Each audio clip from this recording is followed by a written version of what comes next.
Welcome to the Leo. Jaganmohan రెడ్డికి మొన్న ఎన్నికల్లో తగిలిన దెబ్బ చిన్న దెబ్బ కాదు, మనందరికీ తెలుసు. కోలుకోవడానికే 5 ఏళ్లు పట్టే దెబ్బనైతే ప్రజలు కొట్టారు.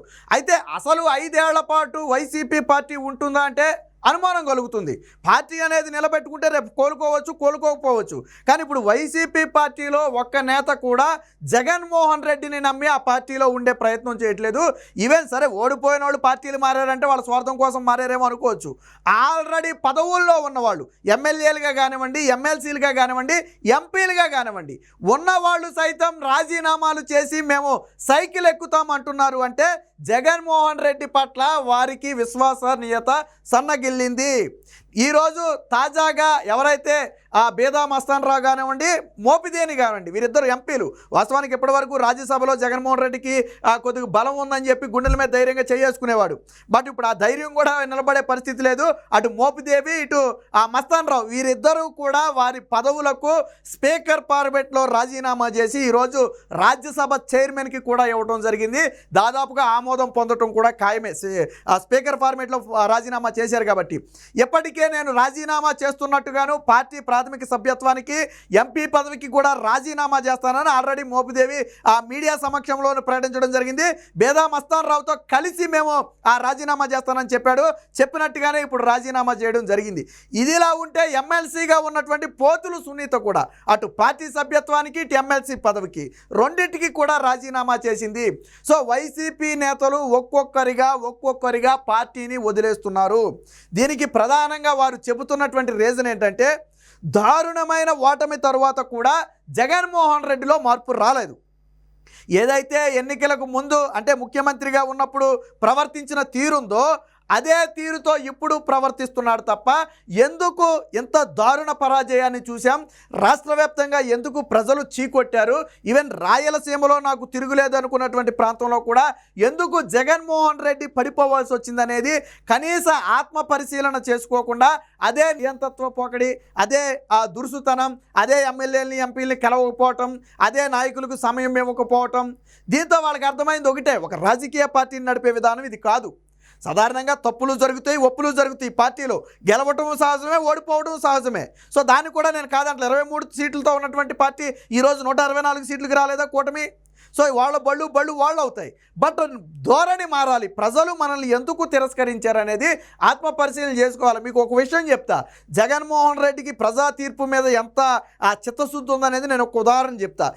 ఎవరైనా సరే ఓడిపోయిన తర్వాత మేము ప్రజా తీర్పును శిరసావహిస్తున్నాం, వచ్చే ఎన్నికల నాటికి బలపడతాం, తప్పులు సరిదిద్దుకుంటాం, ప్రజల పక్షాన పోరాడతామని ప్రతి ఒక్కరూ చెప్పే మాట ఇది. కానీ జగన్మోహన్ రెడ్డి ప్రజా తీర్పును శిరసావిస్తున్నామనే మాట ఈ దాదాపు 75 రోజులు 80 రోజులు గడిచిందేమో ఇప్పటి వరకు కూడా చెప్పల. ప్రజల తీర్పుని జగన్మోహన్ రెడ్డి ఒప్పుకోలా. ఏమంటాడు? మీడియా సమావేశం ఓడిపోయిన రోజు, ఫలితాల రోజు మీడియా సమావేశం పెట్టేమన్నాడు, నేను ఇచ్చిన పథకాలు ఏమైపోయినాయి, నా అక్క చెల్లెళ్ళు ఏమైపోయారు, నా అన్నదమ్ములు ఏమైపోయారు, నా అమ్మఒడు ఏమైపోయింది, నా నాడు నేడేమైపోయింది. ఆల్రెడీ నువ్వు 5 ఏళ్ళు పాడిన పాఠమే అది. అయినా నిన్ను ప్రజలు ఓడించారు. ఓడిపోయిన తర్వాత ముందు నువ్వు మాట్లాడాల్సిన మాట ఏంటి? ప్రజల తీర్పును గౌరవిస్తున్నానని నువ్వు ఒప్పుకోవాలా. నువ్వు రాజకీయాల్లో ఉన్నావు అంటే నీ అహంకారం తగ్గించుకోవాలా, ప్రజా తీర్పుని శిరసావించాలి. 151 వచ్చినప్పుడు నువ్వు కాళ్ళు ఎగరేలేదా? వేసావు కదా, ప్రజలు నన్ను గెలిపించారన్నావు కదా, మరి ప్రజలు ఓడించినప్పుడు ఎందుకు ఓడించారని ఒప్పుకోవు?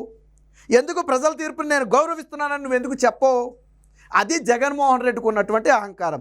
ఆ అహంకారం వల్లే ఈరోజు వైసీపీ నేతలందరూ కూడా ఒక్కొక్కరుగా బయటికి వెళ్ళిపోతున్నారు. తాజాగా అటు ఎమ్మెల్సీ పోతులు సునీత వ్యవహారంలో కానివ్వండి, ఇటు మోపిదేవి వ్యవహారంలో కానివ్వండి, మస్తాన్ రావు కానివ్వండి, వీళ్ళంతా కూడా కేవలం జగన్మోహన్ రెడ్డి నైజం గిట్టక, ఇది ఒక పార్టీని నడిపే విధానం కాదు, ఇలా అయితే అసలు ఈ పార్టీ మనుగడే ఉండదని చెప్పి ఒక్కొక్కరిగా తప్పుకుంటున్నారు. చివరికి జగన్మోహన్ రెడ్డి, విజయసాయి రెడ్డి తప్ప పార్టీలో ఎవరు మిగిలేటట్టు కనపట్ల. ఇప్పుడు రాజ్యసభలో విజయసాయి రెడ్డి తప్ప ఇంకొక వ్యక్తి నిలబడతాడా అంటే కష్టమే. ఎందుకంటే ఒక్కొక్కరిగా బయటకు వచ్చేస్తున్నారు. ఇంకా 100 రోజులు కూడా గడవల కూటమి పాలన. సాధారణంగా ఎవరైనా 6 నెలలు లేదా ఏడాది పాటు చూస్తారు. చూసిన తర్వాత వాళ్ళ రాజకీయ భవిష్యత్తుని అంచనా వేసుకుని అటు దూకటం ఏదో చేస్తారు. బట్ ఇక్కడ జగన్మోహన్ రెడ్డి విధానాల పట్ల విసుగు చెంది ప్రభుత్వం ఏర్పడి 100 రోజులు కూడా కాకముందే పార్టీ గోడలు దూకేసే పరిస్థితి. ఆల్రెడీ ఉన్న పదవులకు కూడా రాజీనామా చేసి వెళుతున్నారు అంటే అది ఆ పార్టీలో ఉన్నటువంటి వ్యతిరేకత, ఏకఛత్రాధిపత్యం ఏదైతే ఇప్పటి వరకు వైసీపీ పార్టీలో జరిగిందో ఇప్పుడు కూడా అదే జరుగుతుంది. కాకపోతే నిన్న మొన్నటి వరకు తెర ముందు సజ్జల రామకృష్ణారెడ్డి లాంటి వాళ్ళు కనపడేవాళ్ళు ఇప్పుడు కనపడటం లేదు, అంతే తేడా. బట్ జరగాల్సింది సేమ్ టు సేమ్ అదే జరుగుతుంది. ముఖ్యంగా జగన్మోహన్ రెడ్డి అసలు ఆంధ్రాలో ఉంట్లా. ఇప్పటికి 5 సార్లు 6 సార్లు బెంగళూరు ప్యాలెస్కి పారిపోయాడు, ఇప్పుడు కూడా అక్కడే ఉన్నట్టున్నాడు.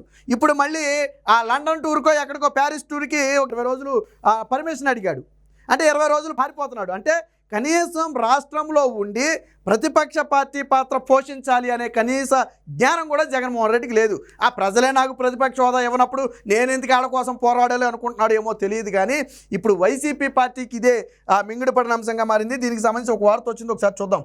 రాజ్యసభలో వైకాపా రివర్స్. రాజ్యసభ చైర్మన్ను నేడు కలిసి రాజీనామాలు సమర్పించనున్న మోపిదేవి మస్తానరావు ఆల్రెడీ అయిపోయినాయి.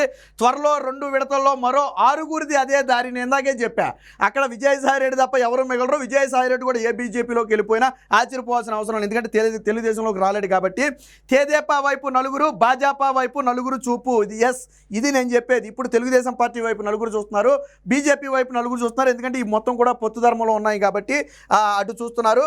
సో ముఖ్యంగా అత్యంత నమ్మకస్తులుగా ఉన్నటువంటి వ్యక్తులు మోపిదేవి కానివ్వండి, వెంకటరమణ కానివ్వండి, లేదా బేద మస్తానరావు కానివ్వండి. సాధారణంగా రాజ్యసభ అనేవి కూడా వాళ్ళకి అత్యంత నమ్మకస్తులు, విధేయతగా పార్టీకి పనిచేసిన వాళ్ళకే ఇస్తారు. బట్ ఎంత పదవులు ఇచ్చినప్పటికీ కూడా ఆ పార్టీ మనుగడే ఉండదు, జగన్మోహన్ రెడ్డి విధానాలు నచ్చట్లేదు అన్నప్పుడు వాళ్ళు మాత్రం ఎందుకుంటారు. సో అది దీనికి సంబంధించిన ఇంకో వార్త కూడా వచ్చింది. సో జగన్ కు బిగ్ షాక్. వైసీపీకి మోపిదేవి గుడ్ బై. ఎమ్మెల్సీ పోతులు సునీత కూడా రాజ్యసభలో సభ్యత్వానికి వెంకటరమణ నేడు రాజీనామా. త్వరలో తెలుగుదేశం పార్టీలోకి. అదే దారిలో మరొక ఎంపీ మస్తానరావు, అయోధ్య రామిరెడ్డి, బోస్ బాబురావు వైసీపీని వేడతారని ప్రచారం. సో త్వరలో జరగబోయేది అదే. అలాగే మేడ రఘునాథ్ రెడ్డి, ఆర్ కృష్ణయ్య మనకు తెలుసు అందరికీ.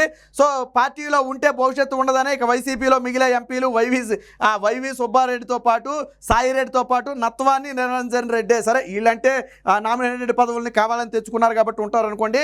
సో మండలి సభ్యత్వానికి సునీత రాజీనామా. సో ఓవరాల్గా వైసీపీ పార్టీలో ఇక పార్టీయే మిగలబోయేది లేదు.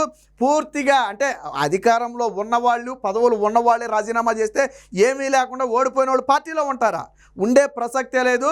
జగన్మోహన్ రెడ్డి నియంతృత్వ ద్వారానే ఈరోజు పార్టీ పతనానికి ప్రధాన కారణం. ఎండ్ ఆఫ్ వైసీపీ అని చెప్పి ఇప్పటివరకు తెలుగుదేశం పార్టీ కానివ్వండి, తెలుగుదేశం సోషల్ మీడియా కానివ్వండి ప్రచారం చేసేది. సరే ఏదో ఒక హ్యాష్ ట్యాగ్ లాగా ప్రచారం చేస్తున్నారు అనుకున్నాం, కానీ నిజంగానే ఎండ్ ఆఫ్ వైసీపీ అయిపోయింది. ఎన్నికల తరువాత వైసీపీ పార్టీ ఉండదని చాలామంది టీడీపీ సీనియర్ నేతలు చెప్పారు. అది బహుశా ఇదేనేమోనని అనిపిస్తుంది. మొత్తంగా జగన్మోహన్ రెడ్డి విధానాల వల్లే పార్టీ మొత్తం కూడా భ్రష్టు పట్టిపోతుందని చెప్పి వైసీపీలోనే చర్చ నడుస్తుంది.